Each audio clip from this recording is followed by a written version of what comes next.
Hi friends, welcome to സിനിയോറ. കളങ്കാവലി പടം നമ്മൾ തന്നെ കണ്ടു. അപ്പോൾ പടത്തിനെ പറ്റി സംസാരിക്കാൻ ഇതിലും നല്ലൊരു ലൊക്കേഷൻ കേരളത്തിൽ ഉണ്ട് തോന്നില്ല, അതുകൊണ്ടാണ് ഇങ്ങോട്ട് തന്നെ വന്നത്.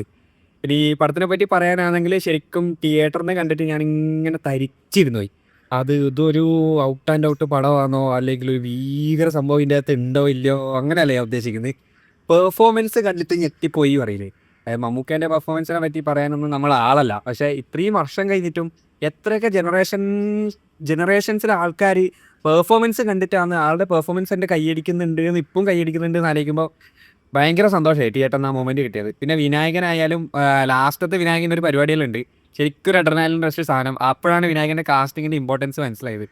പിന്നെ എടുത്തു പറയുന്നത് ഇതിൻ്റെ മേക്കിംഗ് സ്റ്റൈലാണ്. അതായത് ഇപ്പോൾ ഇനിയിപ്പോൾ എഡിറ്റിംഗ് ആയാലും ലൈക്ക് പ്രവീൺ പ്രഭാകർ ഫൈസലല്ലേ, അവരാണ് എഡിറ്റിംഗ് സിനിമാറ്റോഗ്രഫി വർക്ക് ചെയ്തിട്ടുള്ളത്.